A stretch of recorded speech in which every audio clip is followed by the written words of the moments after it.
നമ്മളൊരു സീനിയർ നടനായിട്ടൊരു ബഹുമാന പുരസ്സരം നമ്മൾ കാണുന്നു. അദ്ദേഹത്തിൻ്റെ ഇപ്പോൾ ഈ പറഞ്ഞ സുഹോട്ടൻ്റെ വലിയ സുഹൃത്താണ്.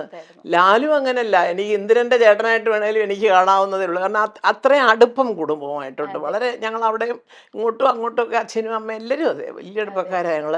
അപ്പോൾ ലാലുവിനെ ഇപ്പോൾ ഈ പുറമേ അങ്ങനെയൊന്നും പറഞ്ഞ് ആചാര കസർത്തൊന്നും ചെയ്തില്ലെങ്കിൽ ലാലുവിന് രാജുവിനെ ഇഷ്ടമാണ്, രാജുവിന് അതിനെക്കാട്ടിലും ഇഷ്ടമാണ്. ഇവരെല്ലാം ഈ ലാലുവിൻ്റെ കുസൃതികളൊക്കെ ചിലപ്പോൾ ഈ പിള്ളേരോട് പണ്ട് പറഞ്ഞിട്ടുണ്ട്. ഓ എന്നെ പോലെ ആയിരുന്നടാ മോഹൻലാൽ എന്നൊക്കെ പറഞ്ഞിട്ട് എന്നൊക്കെ പറയും. പക്ഷെ അതൊന്നും അല്ല, ലാലുവിൻ്റെ ആ ഒരു മനസ്സുണ്ടല്ലോ, അതൊക്കെ ഒരു തുറന്ന വേദിയിൽ പറയാൻ അത് സിനിമയിൽ എല്ലാവർക്കും കിട്ടത്തില്ല മോളെ, സത്യം പറയാം. ഞാൻ പറയുമല്ലോ, അമ്മ അസോസിയേഷനിൽ മോഹൻലാലല്ലേ പ്രസിഡന്റ്, അദ്ദേഹം പറഞ്ഞോളൂ ഇതാണോ ജോലി അദ്ദേഹത്തിന്? എന്തുകൊണ്ടാണ് ഈ അമ്മയുടെ തലപ്പത്ത് മമ്മൂട്ടി മോഹൻലാലും വരണമെന്ന് ഞാനടക്കമുള്ളവർ ആലോചിക്കുന്നത്? അത് ആരെങ്കിലും ഈ അമ്മയിലുള്ള ഒരു ചിന്തിക്കുന്നുണ്ടായിരിക്കാം, എന്തോ എനിക്കറിയില്ല. അവരുടെ പേരാണ് നമുക്ക് വേണ്ടത്, അല്ലാതെ അവർ രാവിലെ ഇവിടെ വന്ന് അറ്റൻഡൻസ് ഇടുമല്ല ആരൊക്കെ വന്നിന്നേലും ഒപ്പിട്ട് അതല്ല അവരുടെ ജോലി. അവർ മലയാള സിനിമയുടെ യശസ് ലോകമെമ്പാടും ഉയർത്താൻ നടക്കുന്ന രണ്ട് വ്യക്തികൾ കാലത്ത് അതിനാണ് വേറൊരു കമ്മിറ്റിയും ഒരു സെക്രട്ടറിയും ഒരു ട്രഷററും അതും ഇതൊക്കെ ആയിട്ട് കുറേ ആൾക്കാരെ എടുത്തിരിക്കുന്നത്. അവരും ഇല്ലേ, വേറെ ഉണ്ടല്ലോ കമ്മിറ്റിയിൽ നിന്ന് ആരെങ്കിലും വിളിച്ച് രണ്ടുപേരെ ഇരുത്താം. അപ്പോൾ ഞാൻ പറയുന്നത് അവരവിടെ വരണം എന്നുള്ളതല്ല, അത് മമ്മൂട്ടി മോഹൻലാലാണ് കേട്ടോ എൻ്റെ മറ്റേ തലപ്പത്ത് കാര്യങ്ങൾ. അയ്യോ വേണ്ട, ഇനി അവിടെ ചെന്നൊന്നും പറയാൻ നിൽക്കേണ്ട, അവർക്കൊരു മനസ്സിന്. അപ്പം അവരോടുള്ള ബഹുമാനം കൊണ്ടാണ് ചിലപ്പോൾ ഒരു പക്ഷേ പല തെറ്റുകളും അമ്മ ചെയ്തു എന്ന് തോന്നുന്നത് മിണ്ടാതെ നമ്മളൊക്കെ വിടുന്നത്. അതെല്ലാ സംഘടനയിലും അങ്ങനെയാണ്. ഇപ്പം തലപ്പത്തിരിക്കുന്ന ആളുടെ ഇൻഡസ്ട്രിയിലെ സ്ഥാനം എന്താണെന്ന് നമ്മൾ നോക്കും അല്ലേ. ഈ പറഞ്ഞതിൻ്റെ തൊട്ട് ജീവിതത്തിൽ ഒരു പടമറ്റം എടുത്ത് പൊട്ടി അടപ്പിളകി വീട്ടിൽ ഇരിക്കുന്നവൻ വന്ന് കടഞ്ഞിട്ട് നമ്മുടെ അടുത്തൊക്കെ പറയണം കേട്ടോ നിങ്ങൾ പടം എടുക്കാൻ വരൂ എന്നൊക്കെ പറഞ്ഞാൽ സാറൊരിക്കൽ പണ്ടെടുത്തില്ലയോ ഒന്ന് എടുത്തു, എന്താ ചെയ്ത് അതൊക്കെ പോയി കൈ പോയി അപ്പോൾ ഞങ്ങളും പോയാലോ എന്ന് അവ എന്നൊക്കെ ഉപദേശങ്ങൾ പോലെ ഉള്ളു മോളെ എല്ലാം. ഇതൊക്കെ പറഞ്ഞു കഴിഞ്ഞാൽ സത്യം പറയുമ്പോൾ ആർക്കും ഇഷ്ടപ്പെടത്തില്ല. എങ്കിലും ഞാൻ പറയുന്ന അതാണ്, മമ്മൂട്ടി മോഹൻലാൽ സംഘടനയിൽ ഇരിക്കുന്നു, പക്ഷേ അവിടെ എന്നും വന്ന് കാര്യങ്ങൾ നോക്കുന്നവർക്ക് തെറ്റുകൾ പറ്റുന്നുണ്ട്. ഞാൻ ഈ അടുത്ത കാലത്ത് പറഞ്ഞില്ല, എൻ്റെ താരണ്ട് ചോദിച്ചു കുടുംബയോഗത്തിൽ ചേച്ചി പാട്ട് പാടും. ഏത് കുടുംബയോഗം? അല്ല അമ്മയുടെ അമ്മയ്ക്കൊരു കുടുംബയോഗം ഉണ്ടായിരുന്നു, ഞാനിവിടെ കൊച്ചിയിലുണ്ട്, ഞാൻ അറിഞ്ഞില്ല. അപ്പോൾ ചോദിച്ചപ്പം അന്ന് ബാബുരാജ് മാത്രം ഒരു ഉത്തരം പറഞ്ഞു, 4 പേരെ വെച്ച് ഏൽപ്പിച്ചു ഓരോരുത്തരെ ക്ഷണിക്കുക. അയ്യോ എൻ്റെ പൊന്നെ ചേച്ചി, ജഗദീഷും പറഞ്ഞു കേട്ടോ. ഞാൻ എനിക്കതിലൊന്നും പരാതിയൊന്നുമില്ല, ഇപ്പോൾ ചെറിയ കാര്യം നമ്മൾ പിന്നെ ഈ വയസ്സുകാലത്ത് ഇനിയിപ്പോൾ കുടുംബയോഗത്തെ അപ്പം ഞാൻ കളിയാക്കി പറഞ്ഞ് ജഗദീഷിനോട് കൂടെ പറഞ്ഞു, അതിപ്പം ആരെയാണ് നിങ്ങളെ ഏൽപ്പിച്ചത്? പെണ്ണുങ്ങളാണെങ്കിൽ അവരൊരു പക്ഷേ അമ്മയെക്കാട്ടിൽ ആങ്ങളമാരെ ആയിരിക്കും ഇഷ്ടം, ആണുങ്ങളാണെങ്കിൽ അമ്മയെക്കാട്ടിൽ പെങ്ങന്മാരോടായിരിക്കും ഇഷ്ടം, ഇതുകൊണ്ടാണല്ലോ വിളിക്കാത്തത്.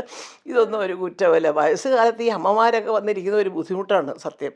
അയ്യോ അവർ വീഴുമോ അവിടെ കാണുമെന്ന് പിടിച്ചേരെ ഇറങ്ങി പോകുമ്പോൾ എന്നൊക്കെ പറഞ്ഞ് ഒരുപാട് കാര്യങ്ങളാണ്. അപ്പോൾ അതുകൊണ്ട് അത് അറിഞ്ഞ് നമ്മളങ്ങ് മാറി നിൽക്കുക. കുടുംബയോഗത്തിൽ വല്ല പ്രത്യേകമായിട്ട് വല്ലതും ഉണ്ടെങ്കിൽ നമ്മൾ പോകും, സഹകരിക്കും, അതൊരു സംശയമില്ല. ചുമ്മാ അതൊരു മീറ്റിംഗ് പിള്ളേരെല്ലാം കൊണ്ടൊന്ന് രസിച്ച്. ഇപ്പോൾ എൻ്റെ മക്കൾ തന്നെ ചിലപ്പം എവിടെല്ലാം പോകുന്നു, എന്തമ്മേ അമ്മയെ കാണേണ്ട സ്ഥലം അമ്മേ, അവിടെ പോകുമേ ഇവിടെ പോകുമേ ഹോങ്കോങ്ങിൽ ഇപ്പോൾ, പിന്നെ ഹോങ്കോങ്ങിൽ പോകാൻ 70ാമത്തെ വയസ്സിലേ നല്ല കാലത്തേ പോയിട്ടില്ല. അതൊക്കെ ഞാനിപ്പോൾ പറയുന്നത് പിള്ളേരോട്, ഞാനും ഒന്ന് ലൈൻ മാറ്റാൻ പോവാ, യാത്ര, ഒരു ന്യൂ ജനറേഷൻ, ഒരു ഭയങ്കര അപ്പൊ അതുകൊണ്ട് ഞാൻ പറയാൻ കാര്യം മോളെ എന്താണെന്നറിയാം, ഇപ്പൊ എമ്പുരാന്റെ കാര്യം തന്നെ എടുക്കുമ്പോൾ മമ്മൂട്ടിയും മോഹൻലാലും ഒക്കെ അഭിനയിക്കുന്ന ഒരു പടം അതിന് തന്നെ ഒരു വലിയ വാർത്തയാണ് അല്ലേ. അപ്പോൾ അതിനകത്ത് പൃഥ്വിരാജ് ഡയറക്റ്റ് ചെയ്തു. പൃഥ്വിരാജിൻ്റെ ഒരുവിധം നന്നായിട്ട് അത്യാവശ്യമൊക്കെ പടം ചെയ്യാനൊക്കെ ഉള്ളൊരു കഴിവുണ്ടെന്നുള്ള 2 പടത്തിലൂടെ ഏറെക്കുറെ കുറച്ച് പേർക്കെങ്കിലും അറിയാം. അത് സമ്മതിക്കാൻ ഇതുപോലെ മോഹൻലാലിനെ പോലെ മനസ്സുള്ളവർക്ക്, അല്ലാത്തൊരു എന്താന്നൊക്കെ പറയാം, അതൊക്കെ പറയും, അത് പറഞ്ഞോട്ടെ, അതൊന്നും നമ്മളിങ്ങനെ കേട്ടിങ്ങനെ കളയുക.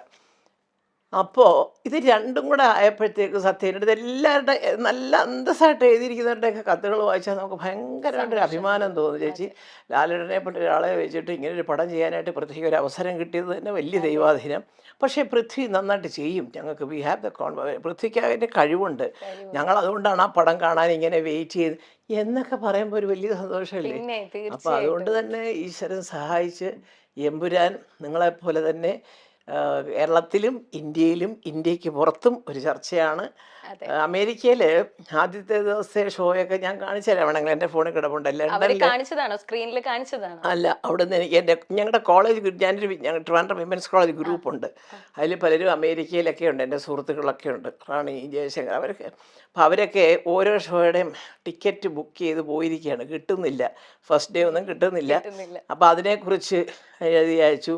ലണ്ടനിൽ ആദ്യത്തെ 2 ദിവസത്തെ 3 ഷോയും കംപ്ലീറ്റ്ലി ബുക്ക്ഡായിട്ട്. അപ്പോൾ ഒരെണ്ണം ബുക്ക് ചെയ്തിരിക്കുന്ന ഇവിടെ നമ്മുടെ പാരഗൺ ഹോട്ടലൊക്കെ നടത്തുന്ന ഒരു ഇപ്പോൾ അതിൻ്റെ സൽക്കാരം എന്നാന്ന് തോന്നുന്നത്, അറിയത്തില്ല, സന്തോഷ് ആതിര എന്നൊക്കെ പറഞ്ഞാൽ നിങ്ങൾക്കൊക്കെ അറിയാം. ഒരു ലേഡി പൃഥ്വിരാജിനെ ഇമിറ്റേറ്റ് ചെയ്തിരിപ്പം കൂടി അവരൊക്കെ ലണ്ടനിലാണ്. അവർ ഇങ്ങനെ ബുക്കിങ്ങിൻ്റെ. അപ്പോൾ ഇതൊക്കെ കണ്ടിട്ട് ഞാനിങ്ങനെ ഇവിടെ ഇരുന്നിങ്ങനെ സന്തോഷിക്കുകയാണ്. ഈശ്വര, ആദ്യത്തെ 3 ദിവസം UK ടിക്കറ്റ് ഇല്ലെന്നോ എന്നൊക്കെ. നമുക്ക് ഇതൊക്കെ ഇവർ പറയല്ലേ നമുക്കറിയാനൊക്കെ ഉള്ളൂ. അപ്പോൾ ഞാൻ മക്കളും മോഹൻലാലും ഒക്കെ അറിയുമായിരിക്കും, ഞാൻ പക്ഷേ അത്ര ഇതെല്ലാം എനിക്കും വരുന്നുണ്ട്. ദൈവം സഹായിച്ച് എന്തോ അയ്യോ അമ്മയും കൂടെ ഒന്ന് കണ്ടോട്ടെന്ന് വിചാരിച്ചിട്ടായിരിക്കും.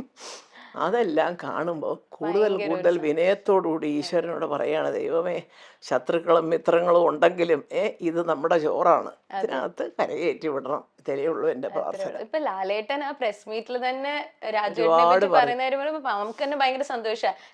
ലാലേട്ടൻ പറഞ്ഞിരിക്കുന്നത് ഇന്ത്യയിലെ ഏറ്റവും വലിയൊരു സംവിധായകനായി മാറും പൃഥ്വിരാജ് എന്നാണ് പറഞ്ഞിരിക്കുന്നത്. ഞാൻ കണ്ടു, അതെല്ലാം ഞാൻ ലാലുവിൻ്റെ എല്ലാം ഞാൻ കേട്ടു. ഒരുവിധപ്പെട്ട പ്രസ് മീറ്റിൽ പറഞ്ഞ കാര്യങ്ങളൊക്കെ കേട്ടു. ഇന്നലെ തന്നെ ആക്ടറായിട്ടാണോ ഡയറക്ടറായിട്ടാണോ ഇഷ്ടം എന്ന് പറഞ്ഞ ആസ് എ പേഴ്സൺ അതൊക്കെ നല്ല ഒരു, അത് ശരിക്കും പറഞ്ഞാൽ അത് മോളെ അത് തോന്നിയാലും അല്ല, രണ്ടും അറിയാം എന്ന് പറഞ്ഞാലും അതിന് ഉത്തരവായി അല്ലേ. 2 തരത്തിൽ അയാൾ മിടുക്കനാണെന്ന് പറഞ്ഞാൽ മതി. പക്ഷേ അതിൻ്റെ അപ്പോഴാണ് അങ്ങനത്തെ ഉത്തരങ്ങൾ വരുമ്പോൾ മനസ്സിൻ്റെ അടിത്തട്ടിൽ നിന്ന് ആത്മാർത്ഥമായിട്ടുള്ള ഒരു ഉത്തരങ്ങൾ വരും. അതാണ് അവിടെയാണ് നമ്മൾ മനസ്സിലാക്കേണ്ടത്. അതിപ്പം മമ്മൂട്ടിക്കും അറിയാം നന്നായിട്ട്. എൻ്റെ മക്കളെ എല്ലാം നന്നായിട്ട് സുഖമായിട്ടുള്ള കാലം മുതലേ വലിയ അടുപ്പക്കാരാണ്. അപ്പം ലാലുവിനെ കുടുംബപരമായിട്ട് ഞാനൊരു കൊച്ചു മോനെ പോലെ എപ്പോഴും വയസ്സ് വലിയ വ്യത്യാസമൊന്നുമില്ല. എന്നാൽ ലാലു എന്നെ കണ്ട് ഒരുപാട് ഉള്ളതാണ്, ഞാൻ പറഞ്ഞില്ലേ. അപ്പോൾ എന്നാലും ആ ഒരു സ്നേഹവും അടുപ്പവും ഒക്കെ ഉണ്ടല്ലോ. ചുമ്മാ അങ്ങ് വെറുതെ ഈ പത്രമാധ്യമങ്ങളിൽ വരുന്ന ഭാഷ പോലെ തെക്കോട്ടും വടക്കോട്ടും ഇട്ട് കളയാനുള്ളതല്ല. അതൊക്കെ എന്നും നിലനിൽക്കുന്ന ബന്ധങ്ങൾ തന്നെ.